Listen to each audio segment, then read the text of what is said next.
So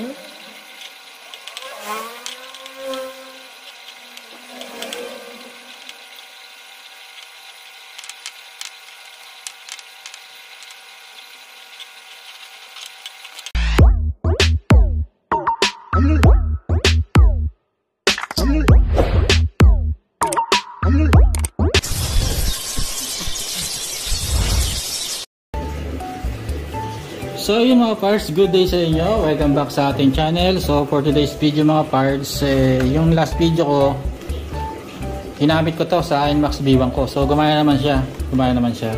So baka may mag-try sa NMAX B1 tapos hindi siya gumana mga parts. Yung pagka salpak nyo nito, yan o. Okay, dito siya sinasalpak.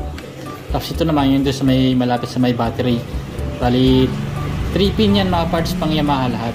Sa mga Yamaha, lalo na yung mga bago ngayon, yung mga sabihin natin mga version 2, mga 2020 model na mga Yamaha NMAX.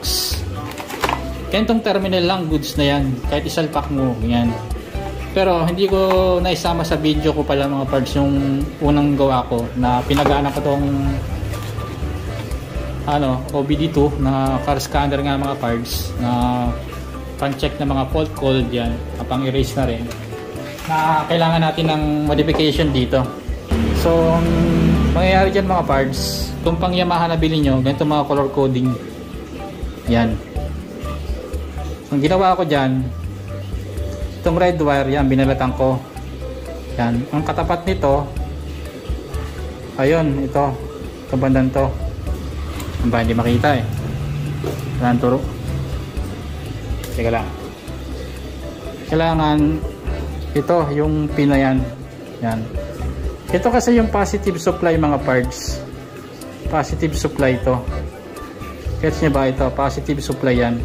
Na pag once na sinalpak nyo na siya, iilaw na yung car scanner nyo. Yan.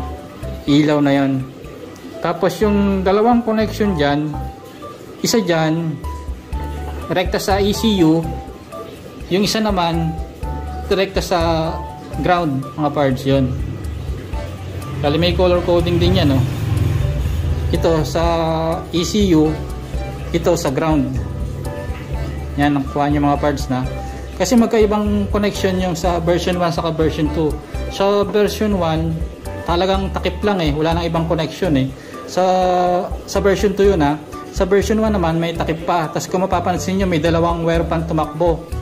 So isa doon positive. So kailangan natin ng isa pang positive para i-connect doon sa yung pinagtanggalan doon. Mamaya explain ko sa inyo mga parts. Pero kailangan natin ng modification dito. Yan. Kumuha ko, binalatan ko yung red wire. Yan. Tapos kumuha ko ng wire. Gagawin ko, lagay ko siya dito. Tapos hinangin nyo, electrical tape, balutan nyo, balik ko sa dati.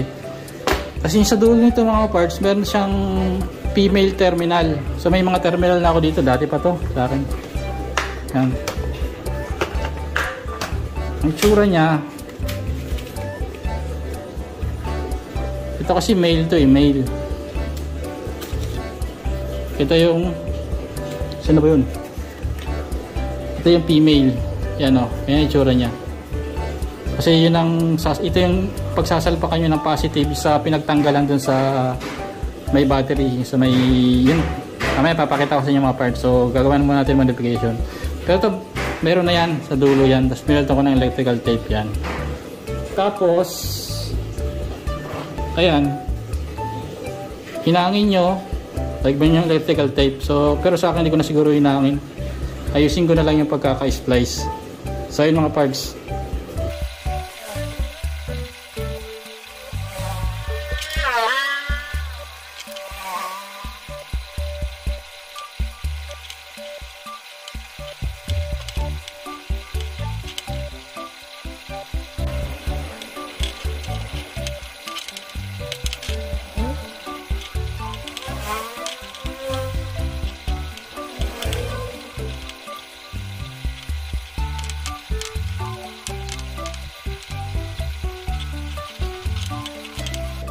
So ayun mga parts, ganito magiging itsura. Yan.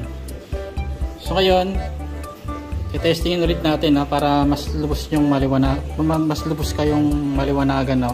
Kasi baka may mag-try na gamitin, diba? Tapos sabihin hindi gumagana.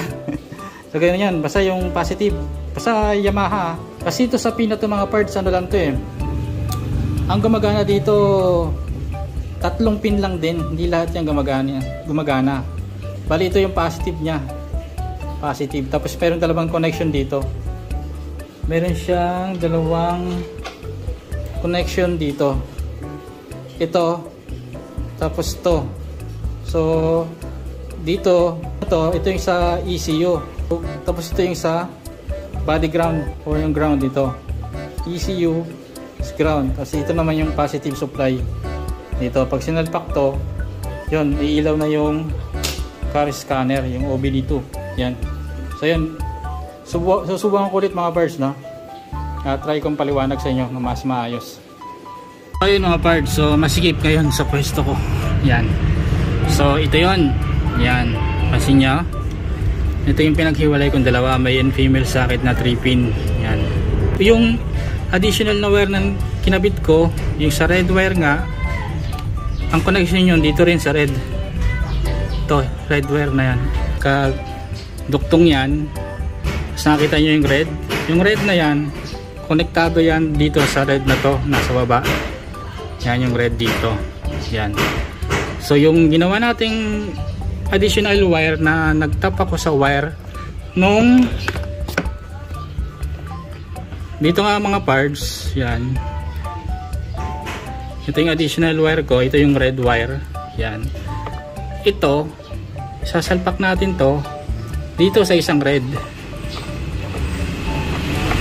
yan dito. So mahirap mag video kasi mag isa lang yan sa red wire, ayun o, red wire. So ang katapat nyan saan nakapwesto, so ayun ito yan, doon nyo isasalpak yung itong wire na to na nagtap ako ng wire sa red wire nito yan.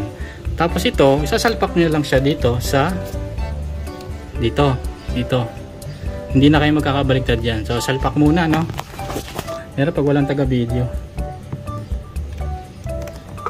So ito may extra wire, sasalpak ko muna, basta doon yun. Hirap talaga ng ganito maskip. hirap gumawa ng content pag masikip ang pwesto. Yan, kukunin ko yan. Yan mga parts. So naikabit ko na siya. Pag nakakabit kasi yan, hindi pa iilaw yung ito, hindi pa siya iilaw. Iilaw lang siya kung mapapagana niya siya pag once na ikinabit nyo tong wire na to na galing dito nga yan sa red wire, to red wire, sa red wire din na pinagtanggalan dito, yung red wire yan, hanapin nyo yan, madali naman i-trace yan dito. So ayun dun, kabit ko lang muna pero ilaw na rin yan yan. So hirap ang video.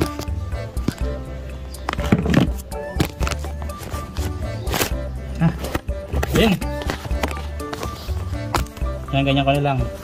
So ikukunik ko yung red wire, iilaw yan.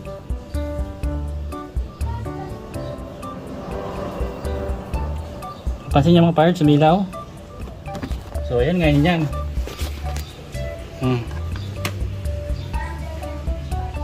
Yan. Tapos yan, gagana na yan. Yan, gagana na yan mga parts. Baka kasi may gumaya ng video ko, hinabol ko na lang itong video na to. Yan lang kadali. Wala naman itong fault code, goods pa ang mga wiring ito sa mga connection. So ayun, pinaliwanag ko lang mga parts kasi baka may gumaya, baka lang naman, pero tingin ko wala naman gagaya kasi mumurahin to eh. Mumurahin ano to, pero malaking tulong to sa mga gipit o yung mahilig mag DIY talaga. Yun, yan, gumagana siya pag ganyan.